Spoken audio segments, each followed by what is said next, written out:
Um, Recording in progress, it says. Hello and welcome back to Seconds Out. My name is Eamon Khan. It's a pleasure to be joined by a contender to remember, Alfonso Gomez. Alfonso, good to see you. Looking well. How's life? Everything's fantastic, brother. I'm just here enjoying the beautiful weather up in the high desert, California.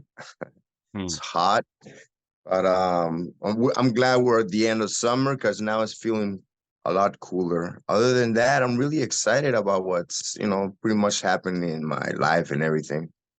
Well, let's get into that. You've announced that you're making your return to the ring, and you're getting things ready for that eventual to return. Talk to me about that process of wanting to get back into the ring and fighting competitively again. Yes, it's just look, I finished my last fight back in 2015 Hmm. against Yoshimiro Kamagai, who, is a very tough fighter back then. Golden Boy had recently signed him. So I was looking forward to beating him and eventually maybe getting signed by Golden Boy since I've never really been signed by anybody. I've always been like a freelancer. I've always been a side B, about side A and side B. And the underdog, as we call them, you know the story. So I thought maybe after beating Ed Paredes prior to Yoshimiro Kamagai, prior to that, I beat Ed Paredes, who was also a signed fighter by Golden Boy. Hmm. And my idea was this: look, I've been fighting for the longest time. I have a big name. So when I called Golden Boy to fight against Ed Paredes, who they had recently signed, um, I really thought he was going to support me. Like after I beat him, which I did, I beat him, I got the victory. But what happens in this case is when you are a freelance boxer, you're not signed to anybody. You're just an independent contractor.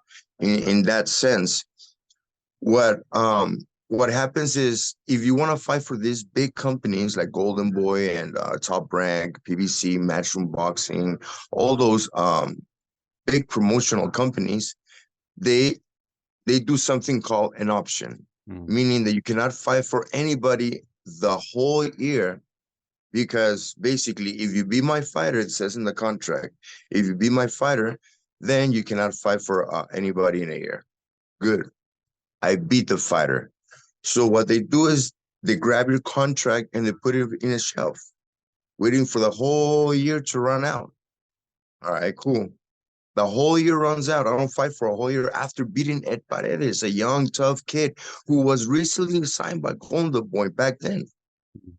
And with my name and my background, I had already fought Canelo back then, Cotto. Like, come on, nothing. He just shelves me. Then the year goes by. Hey, I need to pay. I need to, pay rent. I need to do this because that's what we live off. That's our job. Um, so what do I do? I start scouting. Boom, boom, boom, boom. And there's Golden Boy again. Hey, I got a fighter. Cool. Cool. Yoshimiro Kamagai. Great. Let's do it. Boom, boom, boom, boom. I fight him. I beat him. Shelled me for another year. So I did that for 3 years consecutively, fighting once per year. Um, so yeah, he shells me for a year. I did that 3 years consecutively. And back then, I'm gonna say back then because right now I have a different way of thinking due to an awakening that I had after I retired up to this point. Um, so yeah, he shells me. My finances start going down because fighting once a year, I pretty much have to dig into the savings, this and that. And at one point, I started having problems at home, financial.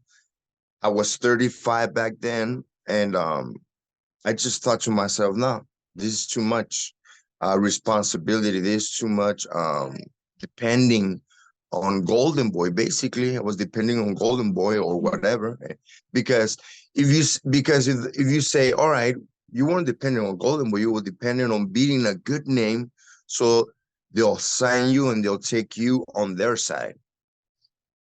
Never happened. So I just said, I quit. I retired. I had issues at home. I had issues financial. Then boom, I got divorced. Bam, then another issue. So I got so depressed that I ended up being on the street for like 6 months. And during that time, I just had an amazing awakening. It was a great experience.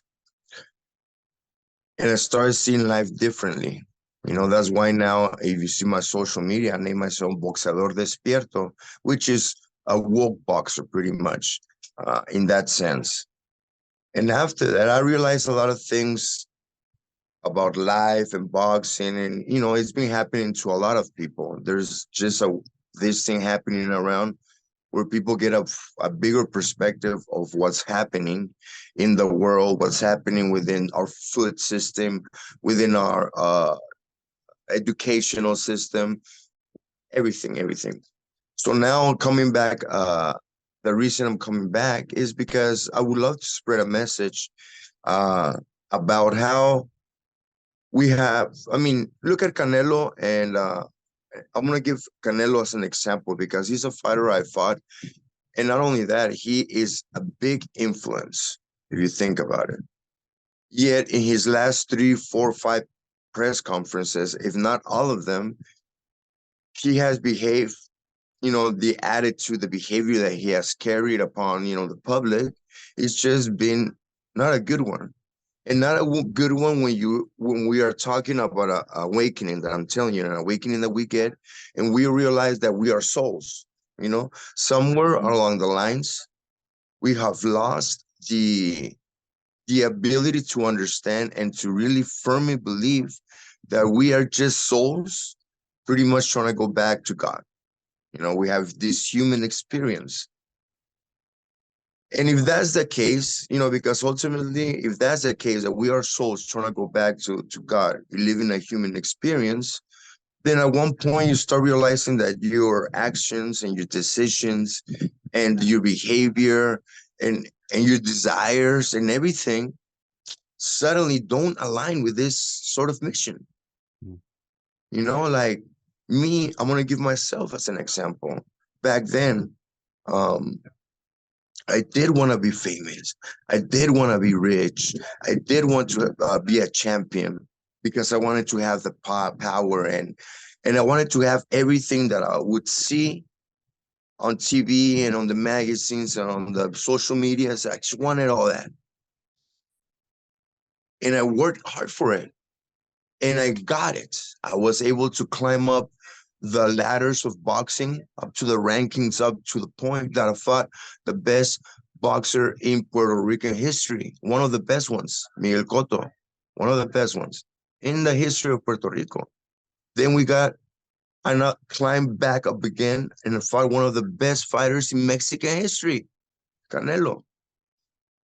I retired to legends in boxing, Arturo Gatti, whom he may rest in peace, and Jose Luis Castillo as well. So I did reach all that. I was in the Contender TV show internationally, the most successful one in boxing. NBC, like big networks. I fought big stages. What is it? Caesar's Palace, Staples Center.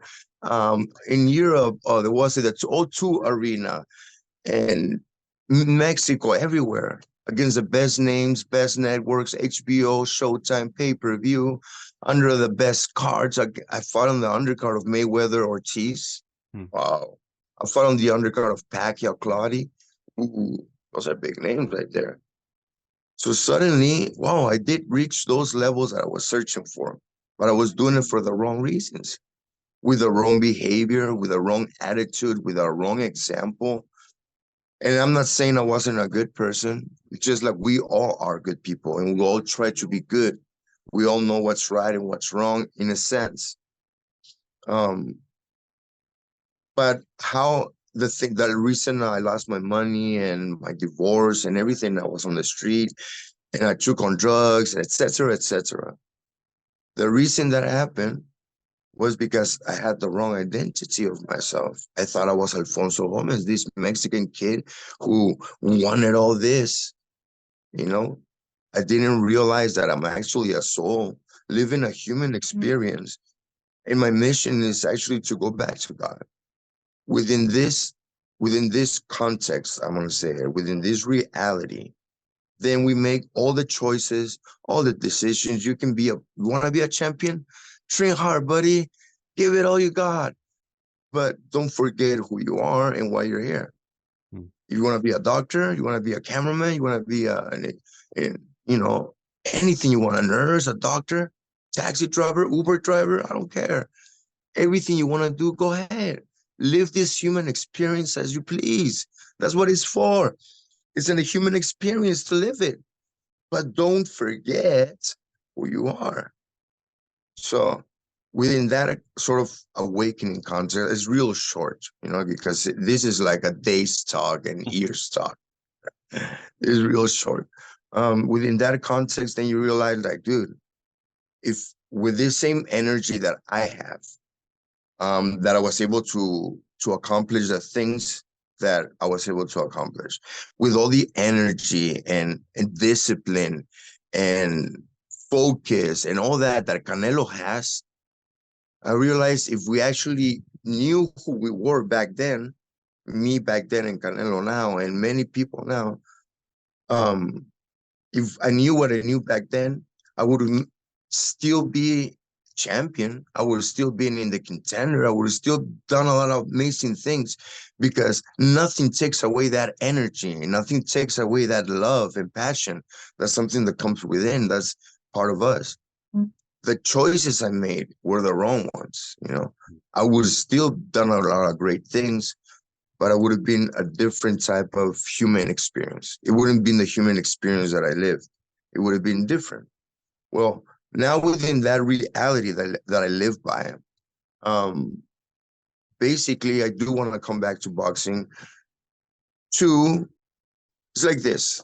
When you wake up one day, you have this awakening, things start happening, you start focusing on this side of life more, and you realize, okay, oh, I'm a soul inside this body and with all this data in the head, and my mission is to go back to God. Cool. I'm 30. Right now I'm 43 years old, I think. Then within that, I say, okay, what can I do to still continue this mission within this body and this mind? Okay, well, Alfonso Gomez has all this in his background. The most um, the most logical thing would be to use all these years of work, all these achievements, all this, the name Alfonso Gomez, use it sort of like a platform to speak about a truth. Maybe some people will get it, some people will not. That's not my mission. My mission, like I said, is to go back to God. Within that, my human experience that I want to live right now is obviously that of a boxer. I want to use it. I want to use the platforms, the social media, the interviews, the posts, the followers, and everything to still spread this message. And that's pretty much it. Can I ask you what it was like to when you fought Canelo Alvarez? What was he like as a fighter? Because he was getting into his prime back then, and now people are saying with Canelo Alvarez that he's maybe slipping as a fighter a little bit. Did you feel that you've seen that slip in Canelo from the fighter that you fought? Well, when I fought him, he was like not even at his prime, I want to say. He was on the cusp of his prime, which is a great moment for any boxer. It's a very energetic moment, you know. And more than anything, I think is the energy that he puts in it. He has so much already that the energy he puts is just not so much in it as it was before. But I still think he has the abilities, the skills, and primarily because he's a dedicated fighter. He actually lives as a discipline. You know, he trains hard, just constantly in the gym. So no, I don't think anything has value. Actually, I think he's still strong. He's still big. Do you think we'll ever see the fight between Canelo and Benavidez? Yeah, I mean, Benavides is a very dangerous fighter, but I believe that his last fight, he proved that he's not so monsterish after all. Um, I think when I saw that fight, I think he showed that he's not so monsterish after all. I don't higher weight division, maybe that's what the thing is. So, but I do think the fight's gonna happen. I do think at one point it might happen, especially because people are just asking for it. There's a lot of money being talked about it, and most people, yeah, I think it's gonna happen. Money drives humanity the most, and there's a lot of money involved in that fight. Who do you think wins it? I think Canelo wins that fight. You know, after watching Benavides in his last fight, I saw that Canelo could actually beat him. Yeah. Going back to your fight with him, what did he do so well in your fight with him? What he did so well, I think, is he was a very smart fighter. He's a very smart fighter. He saw things that I did consistently that he capitalized on, you know, like leaning down or whatever that he got me with an uppercut. I think he's a smart fighter. I think he's very smart. He was able to capitalize on my mistakes. And that's it. You know, I think at the same time, I think I was doing well in the fight. I think he wasn't really, how do you say it, basically dominating me in the context.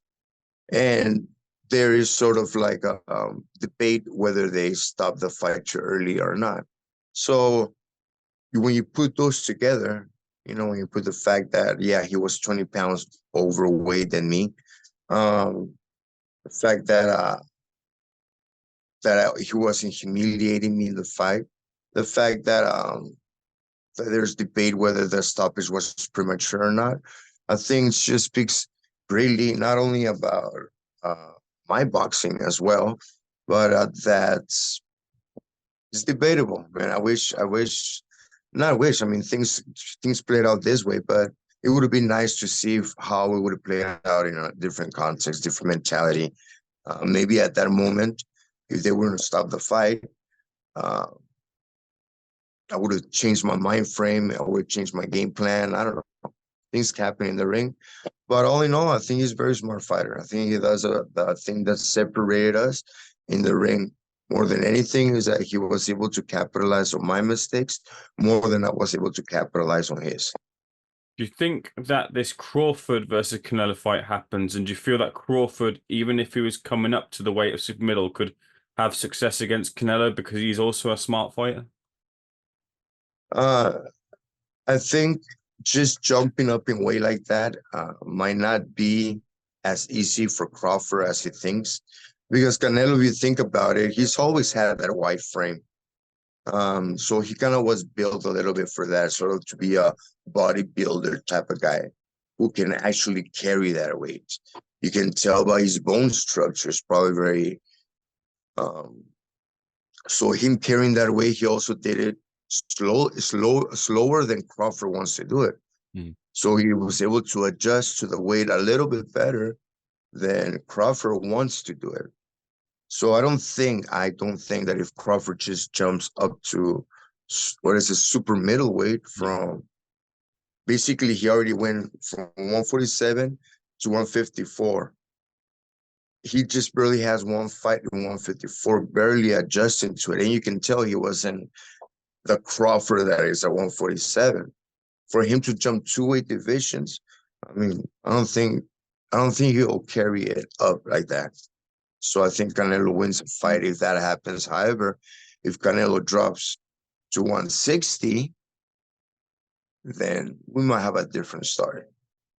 Can I ask you as well too? You touched about your time at Golden Boy where you never really got the backing. I wonder if you've seen kind of the videos that surface every now and again of Oscar De La Hoya and his erratic kind of behavior. What you kind of was your experiences with Oscar, and do these videos concern you seeing them? Well, my experience with Oscar, look, when I met Oscar, I first met Oscar back in 2000. I mean, I was 2001. 1999, no, 1999. Oh my God, sounds crazy to say that. Back in the 99, 2000, back then, because I was his sparring partner for that Mosley, Vargas, Mosley 2. So I was his sparring partner. We go to his training camps and Campas as well. Um,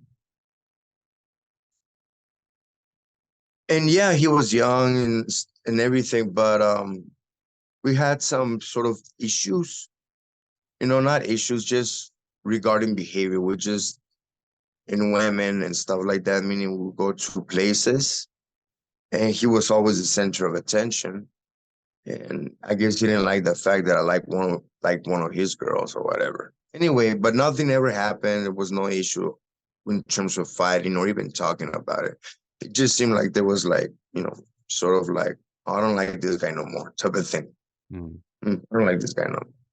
So after that, that was my last training camp really with him. Then I became, that I started climbing up the rankings, and him as a promoter, I would fight a lot under his card. I wasn't signed to him, but he would use me for his cards. For him, I fought. This is crazy because I would spar with him in Campa. I mean, in the Vargas, Mosley 1, Mosley 2, and Campas. And there was never an issue until there was that incident that I liked the girl, and I guess he liked her too. I don't know. And he just didn't like me anymore after that. After that moment, you'd figure, okay, he knows I'm a good fighter. He knows I spar with him. Obviously, I was so good that he kept me for 4 training camps.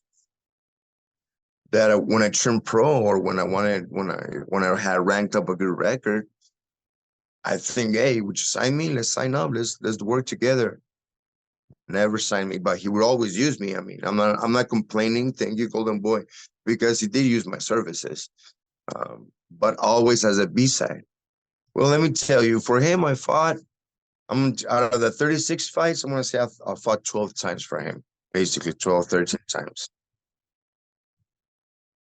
He only beat me once. I mean, he's the only fighter to beat me from him was Canelo, and still that's debatable. I mean, the stoppage early or not, whatever. You'd figure like, and after the Contender, I mean, okay, maybe I'm not famous enough, but after the Contender, boom, I had all this fame. Now I have pull, I had leverage, I had a good record. He knew me from back then in the sparrings. Shh, let's do this. No, no, no, no. I'll fight Ed Paredes. I'll fight Kamagai. Shelf, shelf, shelf, shelf. Never, ever, ever, ever, ever.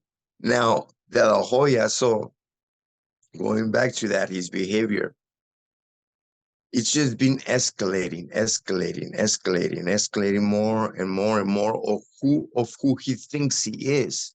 Because he, like I said earlier, if De La Hoya, as well as everybody, knew they were a soul trying to go back to God, you really think he'd be doing that video, shaking his butt and doing all these moves and being an influencer for younger people to be like, okay, then that's good. I was kind of feeling doing that, but something within me didn't want to do it. Something within me feels ashamed. But if he's doing it, okay. Boom. Like, really? So I think he needs to feel the real rock bottom of life, because there's only two ways to get an awakening. One of it is intentional.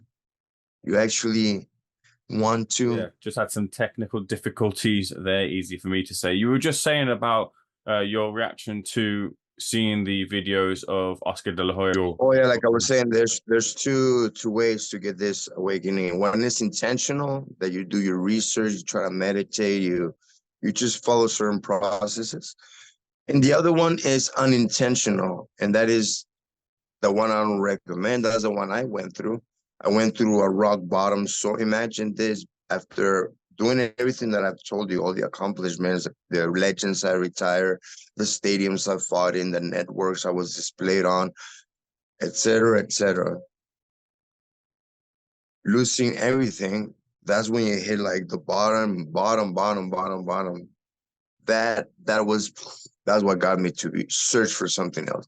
So for the La Hoya, he needs to hit that rock bottom. And it's not necessarily financial all the time. It could be emotional, it could be physical, it could be something.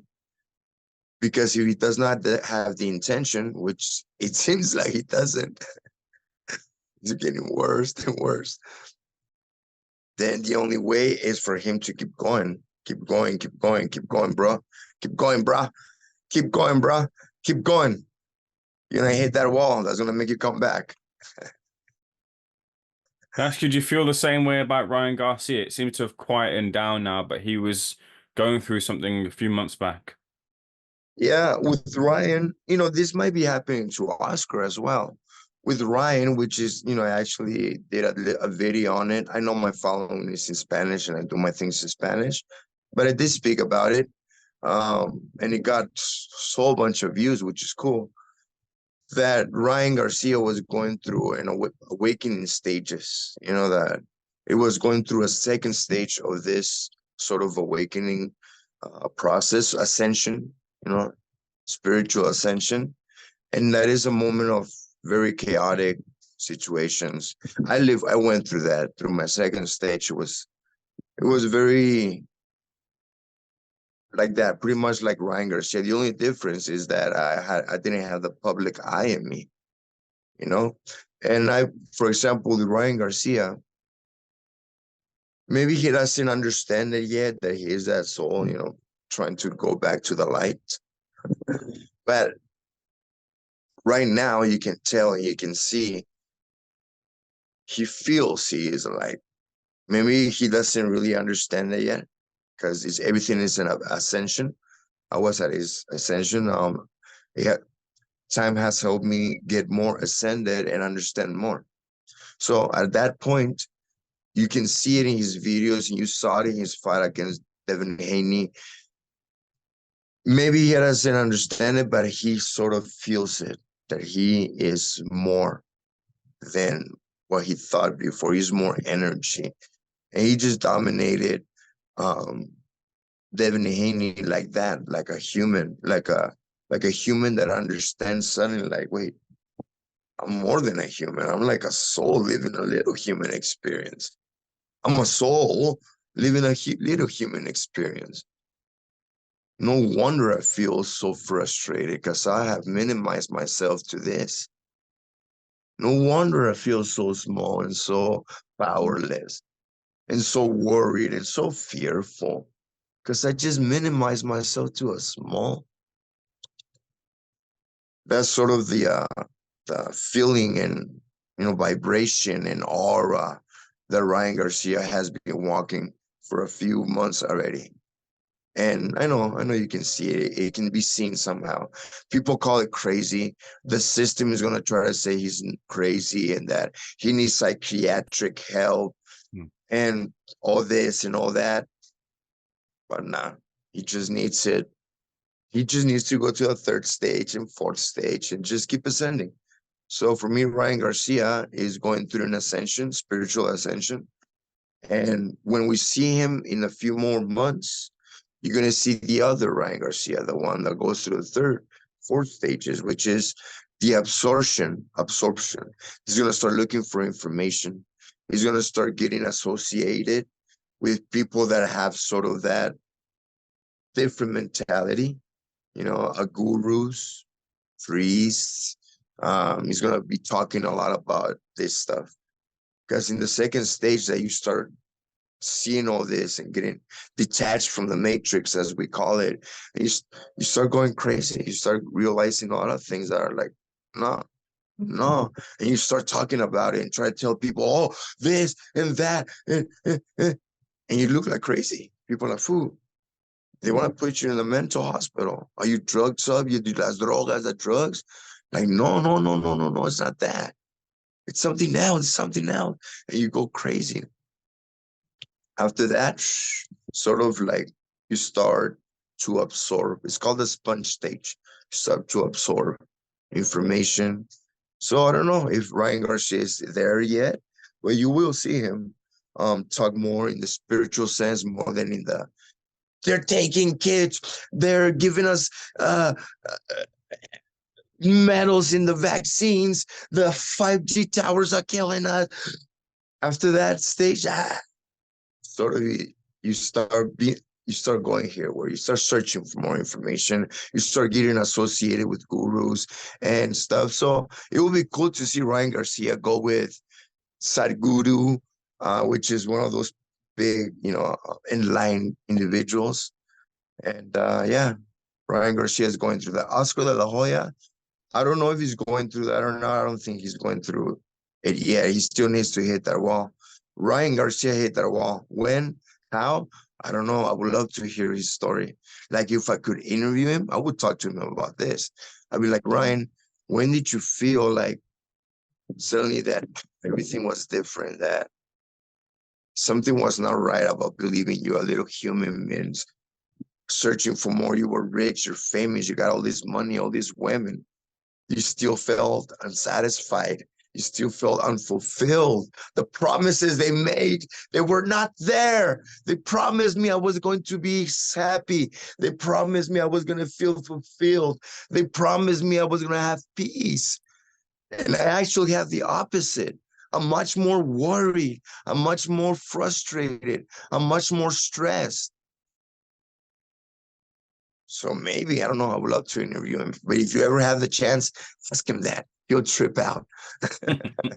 Alfonso, it's been a pleasure speaking to you. It's good to catch up with you and hear about the path that you've been on. For anyone who wants to follow you on your journey for this influencer fight, as well as the methods of teaching as well that you do on your Instagrams and social medias, where can they find you on social media? My content is in Spanish mostly, but you can always follow me. You can always reach out to me. I'm always accessible to anybody at any time. That's the beauty about realizing you're a soul. Like you're not Alfonso Gomez, a champion. You can't minimize yourself to this and that. You gotta keep your status. That's nothing. I'm always accessible. I'm always there for anybody.